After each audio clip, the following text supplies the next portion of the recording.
दोस्तों नमस्कार। 4 PM गुजरात और दस्तक दोनों में आप सबका बहुत बहुत स्वागत है। मैं हूं आपका दोस्त मयूर जानी। एक ऐसी खबर को लेके आपके समक्ष प्रस्तुत हो रहे हैं जिसको लेकर ये जो खबर बताने जा रहा हूं ना, ये हर बार जो है कुछ समय समय पे ये उठती है खबर और विपक्ष जो है उस पर बात करते हैं। हमारे जैसे जो पत्रकार हैं उस पर वो भी कुछ न कुछ आप तक पहुंचाने की और सरकार की जो नीति है उसको चैलेंज करते हैं, बात करते हैं, लेकिन फिर उसमें कुछ होता हुआ नजर नहीं आ रहा है। लेकिन काम हमारा ये है कि अगर कुछ चीज ठीक नहीं हो रही है तो उस पर बात करनी, वो काम हम छोड़ नहीं सकते। और विपक्ष का भी काम ये है कि जो चीज ठीक नहीं हो रही उस पर उनको भी आवाज उठानी चाहिए, मुद्दा उठाना चाहिए।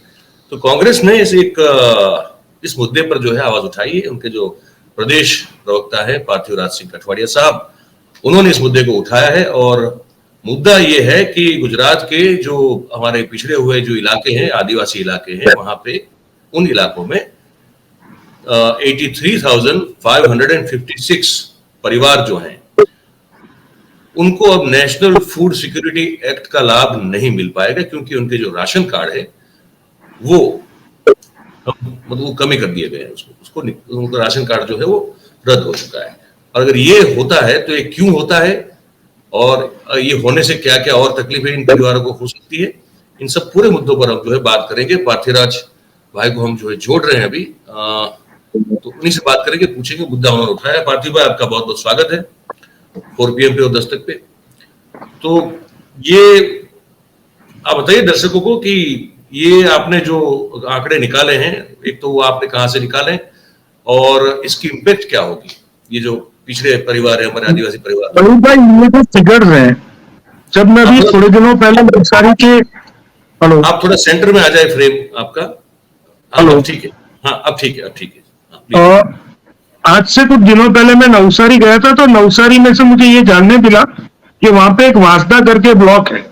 वहां से पता चला कि एक वांगड़ करके गांव में 217 जैसे जो NFSA कार्ड धारक है उनके नाम कम करने की बात।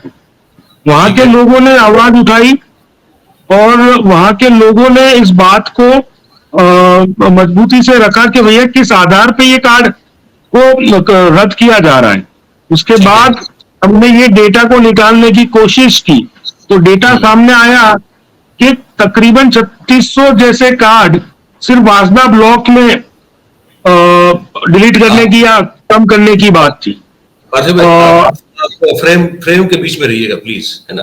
तो आप साइड पर हो जा रहे हैं तो दर्शकों को थोड़ा अनकंफर्टेबल फील होगा। सॉरी। तो वो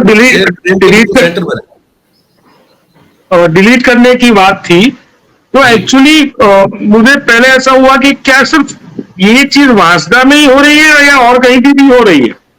तो हमने फिर थोड़ी छानबीन की और पता चला जो सरकार की IPDS करके जो पब्लिक डिस्ट्रीब्यूशन स्कीम की जो वेबसाइट है उसके आधार पे हम गए और हमने देखा कि ये तो सिर्फ यहाँ की बात नहीं हो रही, ये तो उत्तर गुजरात के साबरकांठा विस्तार के पोशीना से शुरू करके नीचे जो महाराष्ट्र बॉर्डर पे लगा हुआ धर्मपुर और कपराड़ा जैसे ब्लॉक है, वह हर जगह की बात है ये तो। और सिर्फ आदिवासी विस्तार की बात है। पहले तो मेरे लिए चौंकाने वाली बात यह थी कि गरीब, अति गरीब आदिवासी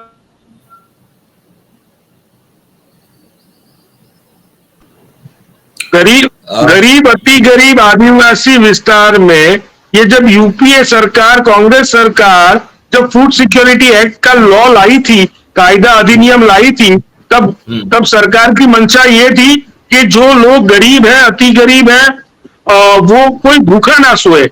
इस देश का एक भी नागरिक भूखा नहीं सोना चाहिए और इसको ध्यान में रखते हुए पूरे देश के लोगों के लिए अन्न सुरक्षा का कानून लाई थी। तो सरकार की मंशा तो ये थी कि सभी नागरिकों का अन्न सुरक्षित रहे। पर यहाँ पे मैंने देखा कि किस तरह से अगर ब्लॉक्स के जिलों की बात की जाए तो भी डांग, नर्मदा में डांग जैसे जिले में 7,500 जैसे कार्ड कम करने की बात है। उसी तरह से नर्मदा में 7,500 जैसे कार्ड डिलीट करने की बात है। सिर्फ धर्मपुर ब्लॉक है, वहां पे भी उसी तरह से 7,000 कार्ड डिलीट करने की बात है। और शेरा पंचमहाल डिस्ट्रिक्ट का है, वहां पे भी 6,000 के करीब कार्ड डिलीट करने की बात है। और इस तरह से देखा जाए तो पूरे गुजरात का पर्टिकुलर जो आदिवासी विस्तार है, जहां पे गरीब बस्ती रहती है, उनको माइग्रेट करके कहीं अलग अलग शहरों में काम करने आना पड़ता है। सरकार ने पहले मनरेगा में कमी की, अब ये उनका टारगेट एनएफएसए कार्ड है। मुझे समझ में नहीं आ रहा कि सरकार किस आधार पे इनके कार्ड कैंसिल करने की बात कर रही है, जबकि किसी भी प्रकार का जिसे कहते हैं इकोनॉमिक्स सर्वे, आर्थिक सर्वे हुआ नहीं है। तो किस आधार पे ये सरकार में बैठे हुए लोग इन गरीब आदिवासियों का जो अन्न का अधिकार है वो छीनने का कोशिश कर रहे हैं, उनके मुंह का निवाला छीनने की कोशिश कर रहे हैं, उनको जो 2 वक्त की रोटी मिलती थी वो रोटी छीनने का पाप कर रहे हैं। तो ये सवाल जब सामने आया तो हमने ये पूरा डेटा के साथ ये बात मीडिया समक्ष रखी। अच्छा, ये बताएं आप हमारे दर्शकों को कि ये जो नेशनल फूड सिक्योरिटी एक्ट है, इस एक्ट के तहत जिनका भी राशन कार्ड बना होता है, जो एक्ट इस पे लागू होता हो उनकी बात कर रहा हूँ। जो आप कह रहे हैं कि अराउंड 83,000 लोग जो है, परिवार जो है, उनके नाम, उनका राशन जो है, राशन कार्ड रद्द कर दिया गया। इस एक्ट के तहत उन लोगों को क्या मिलता है सरकार से? केंद्र सरकार के द्वारा उनको गेहूं और चावल दिए जाते हैं, और बाकी राज्य सरकार की जो स्कीम है उसके तहत बहुत ही कम पैसों में उनको दाल वगैरह, दाल है और शक्कर है वो दी जाती है। पर कहने का मतलब ये है कि वो जो एनएफएसए कार्ड होल्डर जो लोग हैं, वो जो गरीबी रेखा के नीचे आने वाले लोग, जो लोगों को 2 वक्त की रोटी जितना भी प्रबंध वो कमाई का नहीं कर पा रहे हैं, ऐसे गरीब लोग हैं। और ऐसे गरीब लोगों के साथ अगर ये 83,556 फैमिलीज की बात हो रही है, तो आप इसको ये समझ लीजिए कि गुजरात राज्य के जो 5 लाख लोग जो गरीब, अति गरीब परिस्थिति में जी रहे हैं, वो 5 लाख लोगों पे इसका असर होगा, 5 लाख से ज्यादा लोगों पे। तो आप सोच रहे हो 5 लाख लोगों की हम रोटी छीनने जा रहे हैं, कितना बड़ा पाप होगा। पर ये इनको तो अब ये क्या लाभार्थी में शामिल नहीं होते? जो नरेंद्र भाई की योजना है, सबको अभी तक दे रहे हैं ना, ये राशन किट पूरी देते हैं हर महीने, तो ये लोग इनमें भी क्या ये शामिल नहीं होते हैं क्या? मैं दर्शकों की जानकारी। मयूर भाई, ये जो लाभार्थी है उनका नाम कमी करने का या उनका नाम डिलीट करने का या उनसे कार्ड छीनने का हम सरकार से ये पूछ रहे कि रीजन क्या है। आपने किस आधार पे इनको, अगर आप ये कहते हैं कि ये गरीबी रेखा से नीचे नहीं आते तो आप सर्वे कीजिए, कौन से 83,000 को आप कैंसिल करने वाले हो? मतलब ये हुआ ना, मैं मतलब एक जो बड़ा पूरा चित्र जो मैं लोगों के समक्ष रखना चाहता हूं ये है कि अब वो लाभार्थी नहीं रहे। मतलब गुजरात में 83,000 से ज्यादा जो परिवार है जो गरीबी रेखा के नीचे आते थे, उनको लाभ मिलता था राशन का, उनको जो हर चीज एनएफएसए के तहत और जो सरकार दे रही है राशन, वो जो मिलता था, अब उनका नाम जब कमी कर दिया गया तो अब उनको वो योजना, वो जो लाभ मिलता था अब वो नहीं मिलेगा। नहीं मिलेगा, सही बात है। और 83,000 परिवारों का इसका लाभ नहीं मिलेगा। और दूसरी बात यह है कि 83,000 परिवारों को लाभ नहीं मिलेगा, उसका रीजन भी सरकार क्या है? आपने किसी प्रकार का सर्वे नहीं किया है, सरकार ने किसी प्रकार का कोई आर्थिक सर्वे या कोई रिसर्च नहीं किया है, तो आप कैसे तय करेंगे कि किस परिवार की रोटी आप छीनने जा रहे हो? हाँ, मतलब कि जैसे एक होता है ना, कि आप अगर गरीबी रेखा से ऊपर उठ गए हो तो उसका एक बिल्कुल एक साइंटिफिकली एक वो होता है, वो जो हमारा ये सर्वे होता है आर्थिक सामाजिक आधार पर जो हम सर्वे करते हैं, हर एक सरकार करती है, हर एक राज्य सरकार करती है इस चीज को। तो वो तो हुआ नहीं अब तक जो आप कह रहे हैं, और बिल्कुल नहीं हुआ, बात सही है, और इनको हटा दिया गया। तो अब इनके लिए क्या रास्ता है? कैसे वो साबित कर सकते हैं कि भाई हम अभी भी गरीबी रेखा के नीचे ही हैं, तो हमको जो लाभ मिलना चाहिए था वो कंटिन्यू होना चाहिए? क्या रास्ता रहा उनके लिए फिर? मयूर भाई, भारतीय राष्ट्रीय कांग्रेस के कार्यकर्ता के रूप में, गुजरात के नागरिक के रूप में, देश के नागरिक के रूप में, ये हम सब, मेरी जिम्मेदारी है इस मुद्दे को उठाने की। उस मुद्दे को उठाया, इस मुद्दों को हम उन प्रजा के बीच में ले जाएंगे लोगों को जागरूक करेंगे, इस मुद्दे पे आंदोलन करना होगा तो आंदोलन भी करेंगे, और इस मुद्दे से सरकार के जो कान है वो खोलने का काम करेंगे, सरकार की आंखें खोलने का काम करेंगे। जो इस तरह की गतिविधियों में आंखें बंद करके सरकार बैठी है उसका विरोध करने का काम करेंगे। पर आपसे एक शिकायत है मुझे पार्थिव भाई, आपकी पार्टी से और आम आदमी पार्टी से भी है। देखिए, सरकार जो है भारतीय जनता पार्टी की 156 लोग जीत के आए हैं, अब वो आपसे घुलना मिलना चाहते हैं। वो बेचारों ने वो एक होली का इतना बड़ा भव्य कार्यक्रम रखा है ना, पलाश के फूल 100 किलो पलाश के फूल जो है उससे रंग बनाया और कहा कि सब गले मिलते हैं तो एक भाईचारा बन जाएगा, आप उसमें भी शामिल नहीं हुए। फिर वो क्रिकेट, हिस्ट्री में पहली बार गुजरात विधानसभा की क्रिकेट टूर्नामेंट रखी गई, वहां भी ये कहा गया कि इसलिए क्योंकि सबके बीच में भाईचारा बने। आप भाईचारा बनाना नहीं चाहते और आप कहते हैं कि आपका काम, आपकी बात सरकार सुनेगी। कैसे सुनेगी भाई? और क्यों? मयूर भाई, जब 83,000 गुजराती परिवार, आदिवासी परिवारों की रोटी छीन ली जाए और हम उनके साथ होली खेलें, आप लाखों युवा जब सरकारी भर्ती के फॉर्म भरते हैं, जिस दिन भर्ती की एग्जाम देने जाते हैं उस दिन पता चलता है कि पेपर लीक हो गया। हर साल जितने पेपर लिए जाते हैं हर साल वो पेपर लीक होते हैं। आप समझते हैं कि वो लाखों जो लाखों युवा हैं जिनके सपने रोज टूट रहे हैं, उन युवाओं के साथ अन्याय हो रहा है। हम उन सत्ताधीशों के साथ क्या होली खेलने जाएंगे या क्रिकेट खेलने जाएंगे? आज पूरे गुजरात में, आज गुजरात यूनिवर्सिटी की बात कर लीजिए तो गुजरात यूनिवर्सिटी के पास ग्राउंड नहीं बचे हैं, प्लेग्राउंड नहीं बचे हैं, और ये लोग जो स्पोर्ट्समैन है उनको जो लाभ मिलने चाहिए वो लाभ से भी वंचित हो रहे हैं। कितने कितने स्पोर्ट्समैन को राज्य सरकार ने नौकरी दी बताएं? तो आप ये इस तरह के नाटक करके आप, सरकार जो अपना घमंड दिखा रही है 156 का, कि हमने 83,000 परिवारों का राशन बंद कर दिया, क्या कर लोगे? हमारी सरकार में रोज पेपर फूटेंगे, क्या कर लोगे? हमारी सरकार में पीएमओ की सिक्योरिटी लेके कोई आदमी कश्मीर चला जाएगा कोई ट्रक, क्या कर लोगे? हमारे सीएमओ साहब की ऑफिस में जो पीएमओ साहब का जो पीआर संभालता है, पीआरओ, वो उससे मिला हुआ है, क्या कर लोगे? ऐसे कई किस्से हमारे सामने आते हैं। यहाँ पे गुजरात में पुलिस की जासूसी करवाती है। अजय चौहान को कैसे भूल रहे हैं? अजय चौहान को कैसे भूल जाए आप जी? अजय चौहान प्लेन लेके खुद निकल जाता है, करोड़ों का भ्रष्टाचार करता है, पर सरकार जिसने उनको ये जो फायदे लाभ दिलाने का काम किया है उसमें एक भी बड़े, हम हमेशा कहते हैं कि एक भी बड़े मगरमच्छ को पकड़ने का काम इस सरकार ने नहीं किया। पीएमओ की सिक्योरिटी लेके किरण पटेल अगर कश्मीर जाता है तो उसको सिक्योरिटी किसने मुहैया करवाई, उसके ऊपर भी एक्शन होना चाहिए। भाजपा और सरकार में किसके साथ उसकी मिली? पर आपकी पार्टी, बताओ, मैं इस मुद्दे को राष्ट्रीय स्तर पे उठा नहीं रहे। हम तो लगातार 15 दिन से इस पर जो है एक के बाद एक खुलासे कर रहे हैं। इस मुद्दे कर नहीं रही राष्ट्रीय स्तर पे, बताऊं आपको मैं। मयूर भाई, इस मुद्दे पे पवन खेरा जी ने भी वहां से दिल्ली से प्रेस कॉन्फ्रेंस की, इस मुद्दे को शक्ति सिंह गोयल जी ने भी राज्यसभा में उठाने का काम किया, और ऐसे बहुत सारे राष्ट्रीय स्तर के नेताओं ने इस मुद्दे पे बात करने का काम किया है। मैं ये इसलिए कह रहा हूं क्योंकि जितना आप अदानी और मोदी साहब के रिश्ते को लेकर पीछे बढ़े, ये उससे बड़ा मामला है, मैं तो ये कहता हूं।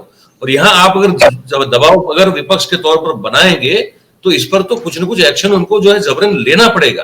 वो एक है कि वो तो जब साबित होगा तब होगा। ये तो आप अभी ये तो ज्वलंत मुद्दा है, पर इस पर उतनी आक्रामकता जो दिखनी चाहिए वो किसी भी विपक्ष, आप वो आगे मतलब कांग्रेस हो गई, आम आदमी पार्टी हो गई या कोई और भी हो गया, इतनी कोई आक्रामकता हम देख नहीं रहे। ये तो जो हम देख रहे हो आपको बता रहे हैं।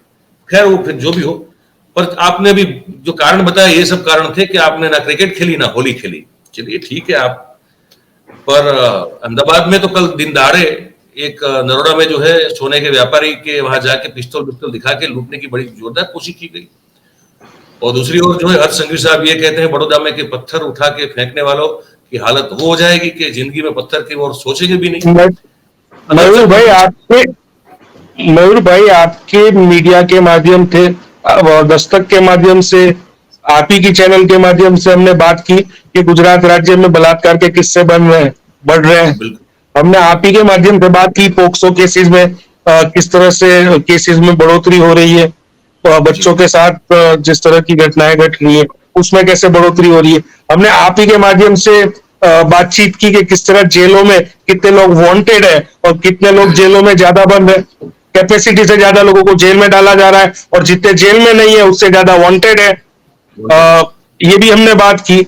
हम देखते हैं कि किस तरह से दिन दहाड़े अहमदाबाद में कभी आता है कि किसी बहन की छेड़ती के लिए जब भाई उसको जिसने छेड़ती की उसके पास जाता है तो उसको छुरी मार दी जाती है, या पति पत्नी कहीं से निकले हैं तो पति पत्नी को छुरी मार दी जाती है। हम देखते हैं कि किस तरह से दिन दहाड़े हत्याएं हो रही है। हम देखते हैं कि सूरत जहां से गृह मंत्री आते हैं वो संघवी जी के एरिया में क्राइम रेट का क्या किस तरह से बढ़ रहा है। वहां पे हत्या का क्राइम रेट, आज ही के दिन की बात है कि एक महिला 50 लाख रुपए के एमडी ड्रग्स के साथ, यानी ड्रग्स का कारोबार भी बढ़ रहा है, ड्रग्स के मुद्दे पे भी आपके साथ चर्चा की। तो जिस तरह बिल्कुल। से पूरे गुजरात में लॉ एंड ऑर्डर की सिचुएशन है, वो लॉ एंड ऑर्डर की सिचुएशन में सरकार जिस तरह से विफल हो रही है वो लोगों के सामने की बात है। पर सरकार कहीं ना कहीं अपने 156 सीटों के जो 156 सीटों का जो घमंड है उससे बाहर नहीं आ रही। आज ये क्राइम रेट कौन कर रहे हैं? जो उनको चुनाव में मदद कर रहे थे वही लोग हैं। काफी सारे लोग हैं। आज हमने देखा वडोदरा में भी कौन पकड़ा गया, वीएचपी का आदमी पकड़ा गया हेट स्पीच देते हुए। तो उन्हीं के तो लोग पकड़े जा रहे हैं। तो कहीं ना कहीं 156 का घमंड और अपने लोगों को बचाव करने का कार्य, मेरे हिसाब से वो कहीं ना कहीं गुजरात राज्य की लॉ एंड ऑर्डर सिचुएशन को बिगाड़ता है। अच्छा, आप तो ये विद्यार्थी नेता के तौर से ही आपने तो अपने करियर की शुरुआत की थी। आप से मैं जानकारी जानना चाहता हूं कि क्या हमारी जो गुजरात यूनिवर्सिटी है उसमें जो स्पेलिंग होता है यूनिवर्सिटी का UNIVERSITY, तो ये क्या वी की जगह गुजरात यूनिवर्सिटी बी लिखती है क्या? बिल्कुल नहीं लिखती, यूनिवर्सिटी लिखती है। उसके फॉन्ट लिखने का स्टाइल जो होता है जिसमें डिग्री सर्टिफिकेट बनता है वो उस तरह जी का फॉन्ट की जो टाइप होती है उसकी वजह से जी शायद किसी को बी दिखा होगा। और मैं मानता हूं कि वो ऐसा कोई मुद्दा है नहीं कुछ खास। मुद्दा ये है कि बच्चों की फीस बढ़ रही है, मुद्दा ये है। वो मुद्दा ये है कि ये सरकार प्राइवेट यूनिवर्सिटीज का प्रावधान करके गरीब और जो मध्यम वर्ग के परिवार है उनको बच्चों को लूटा जाएगा। मुद्दा ये है। मुद्दा ये है कि यूनिवर्सिटी में विद्यार्थियों के चुनाव बंद हो गए, विद्यार्थियों के लोकतंत्र अधिकारों पे कब्जा कर लिया है यूनिवर्सिटियों ने। मुद्दा ये है। मुद्दा ये है कि कॉलेजों में प्रोफेसर और प्रिंसिपल्स की भर्ती प्रक्रिया नहीं है। मुद्दा ये है। मुद्दा ये है कि जो शिक्षा व्यवस्था का खानगीकरण हो रहा है, व्यापारीकरण हो रहा है। मुद्दा ये है। ये है मुद्दे, पर अब सरकार कुछ न लगे कि ये मुद्दे नहीं है ही नहीं तो क्या कर सकते हैं फिर आप, है ना? तो चलिए ठीक है, तो फिर आपने जो बात उठाई है ये बड़ी महत्वपूर्ण है और आपने वक्त निकाला हमारे साथ जुड़े, आपका बहुत बहुत धन्यवाद पार्थिव भाई। ऐसे ही कुछ कुछ जैसे मुद्दे आप उठाएंगे तो उनको जरूर हम जो है लोगों तक पहुंचाने की कोशिश करेंगे, क्योंकि ये लोक हित के मुद्दे हैं, उन पर बात होनी चाहिए। बहुत बहुत थैंक यू वेरी धन्यवाद। Much. Thank you. Thank you. Thank you जी। तो ये पार्थिवराज सिंह साहब थे, कांग्रेस, गुजरात कांग्रेस के प्रदेश प्रवक्ता। बड़ी बड़ी इंपॉर्टेंट बात उन्होंने उठाई है कि मैं कुछ फिर आपको आंकड़े पूरे दे दूंगा, अभी उन्होंने मुझे भेजे हुए हैं, मेरे पास है। ये एक तरफ से बात ये करना कि गरीब के लिए बिल्कुल हम चट्टान की तरह खड़े हैं और इतने मजबूती से खड़े हैं कि हमको छोड़ के इतना स्ट्रॉन्ग सपोर्टर जो है गरीबों का हुआ ही नहीं, उनके उत्थान के लिए काम कर रहे हैं। बहुत अच्छी बात है, करना चाहिए। कोई भी पार्टी सत्ता में बैठी हो तो उसे तो वो करना ही चाहिए, लेकिन इस तरह से फिर जो है गरीबी निर्मूलन कर देना ये ठीक बात नहीं है ना? ये ठीक बात नहीं है। इसलिए नहीं है क्योंकि आप सिर्फ रिकॉर्ड से उनको जो है गरीबी का टैग हटा दे और उनको जो है वो योजना का जो लाभ मिलता है वो भी बंद कर दे, क्योंकि आप ये दिखाना चाहते हैं कि गरीबी कम हो रही है, तो ये तो फिर आपकी मानसिक रूप से जो गरीबी है उसका प्रमाण हो जाता है फिर, है ना। ऐसा ना करें। मैं बता दूं आपको क्या क्या हुआ है। ये जो नेशनल फूड सिक्योरिटी एक्ट के तहत ये जो आंकड़ा हमको मिला है, जो पार्थिव राज्य भाई ने हमको भेजा हुआ है, उसमें जो जिन परिवारों की जो बहुत ही मतलब गरीब हैं, पिछड़ा हुआ इलाका है हमारा, ये सब पूरे पिछड़े हुए इलाके हैं गुजरात के, वहां रहने वाले परिवार 83,000 के आसपास परिवार, तकरीबन 5 से 6 लाख लोग हो जाते हैं, आप समझ सकते हैं। तो इनके जो इस एक्ट के तहत इनको जो ये राशन कार्ड मिला था, जो अब उनसे छीन लिया गया है, वैसे अगर परिवारों की बात करें तो नवसारी का जो वांसदा है वहां पे 3660 परिवार थे। छोटा उदयपुर क्वांट करके जो इलाका है वो भी ये सब आदिवासी इलाके हैं, वहां 1763 परिवारों से ये कार्ड छीन लिया गया। जेतपुर पावी से में 476 परिवार से ये कार्ड जो है ये छीन लिया गया। दाहोद का गरबाड़ा जो है वहां से 719 परिवार, जालोद से 3276, देवगढ़ बारिया से 3864, धानपुर से 1554, फतेहपुरा से 1053, लीमखेड़ा से 2036, संजेली से 1700 परिवार, सिंगवड़ से 1857 परिवार, पंचमहाल के घोगंबा से 5229 परिवार, मोरवा हड़प से 4462 परिवार, शहरा इलाका जो एक कंस्टिट्यूंसी है वो भी आदिवासी क्षेत्र की है, वहां से 6275 परिवारों से ये हक छीन लिया गया। भरूच का जो नेत्रंग इलाका है वहां से 1424 परिवार, वालिया से 755, महीसागर के खानपुर से 1817, बालासिनोर से 1080, वीरपुर से 975, वलसाड़ के ही उमरगांव से 1174, कपराड़ा से 7354 परिवार का नाम ये एक्ट से निकाल दिया गया। मतलब कि इनका जो वो राशन कार्ड था जिनसे ये सब लाभ मिलते थे अन्न की सुरक्षा के, वो छीन लिए गए। धर्मपुर जो है वहां से 4961, साबरकांठा का जो पोशीना इलाका है वहां से 3806, विजयनगर से 979 और कुल मिला के 83,556 परिवार जो है जो हमारे गुजरात के पिछड़े इलाकों से आते हैं, उनका अन्न सुरक्षा का जो अधिकार था वो छीन लिया गया है। दूसरे अर्थ में कहे तो अब वो गरीब नहीं रहे, अब वो पिछड़े नहीं रहे। उसको आप कैसे देखते हैं, इस बात को आप कमेंट करके जरूर हमको बताइएगा। और अगर अच्छी बात लगती है हमारी तो फिर लाइक, शेयर और सब्सक्राइब भी करें और हमारे साथ जुड़े रहें। आप सबका बहुत बहुत धन्यवाद। Thank you very much. नमस्कार।